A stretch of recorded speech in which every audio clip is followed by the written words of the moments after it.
Welcome to a journey through creativity and artistry with Teri McCans, watercolorist.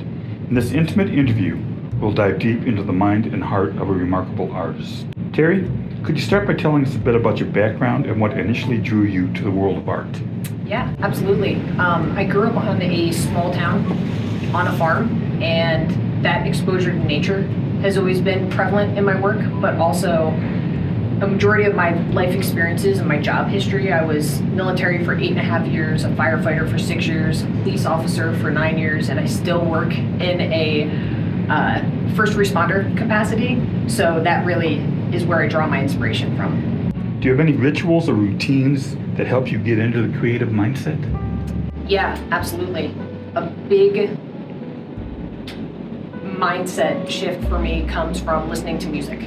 I am probably a little abnormal in the sense that I will lock onto one song that has a similar emotive feeling to the painting that I'm creating, and I will listen to that on repeat for hours while I'm making any particular artwork or painting. What role does experimentation play in your creative process? It's a funny question because I don't experiment as much as I should. I'm sure my art would grow exponentially if I would allow myself to open up more to experimentation. For the most part, my process is very planned and strategic. It's rare that I veer off of that specific plan, and a lot of times when I do alcohol inks, that's really where I have a departure from the plan and I go into experimentation mode. My alcohol inks in specific are more about the lack of control, whereas my watercolor work is more of a control aspect. What are some of the projects you're currently working on, or any upcoming exhibitions or events? Yeah, I'm actually working on expanding a collection of artwork that I titled Wildfire, and it was really inspired by my move to Colorado a handful of years ago. And actually I have one of the pieces behind me, the large piece. It was when I first started incorporating black and white into my colored watercolor paintings. So I still have some very stark black and white paintings, some very stark color paintings, but I'm looking to expand that collection, incorporating both black and white and color. Are there any themes or concepts you're exploring in your recent work that you haven't explored before?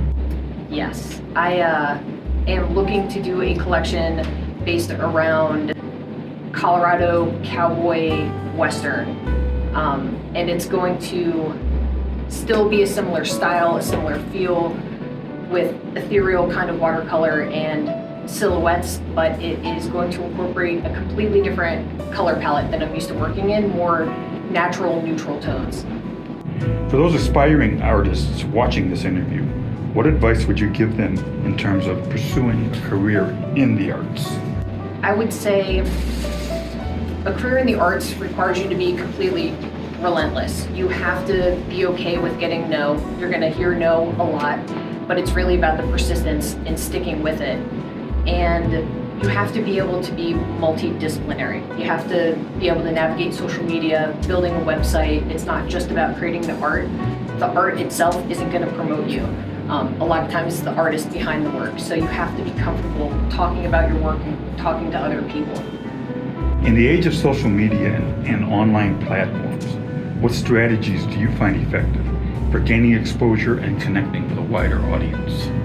I've found Instagram in specific to be incredibly useful to reach a broad range of people, but it kind of goes back to the last question. You have to be consistent and unrelenting in it because that platform is saturated with so much content that you have to find a way to differentiate yourself in that realm. But if you are successful in that, you can absolutely reach a ton of people. Are there any charitable causes or initiatives that you're passionate about and use your art to support? There is one organization in particular that I have donated profits from my artwork to. It's called Shield 616. It's a nonprofit that outfits law enforcement, firefighters, EMS, first responders with rifle-rated gear, both vests, helmets, all the protective gear they need at no cost to those first responders, and they outfit them for the life of their career.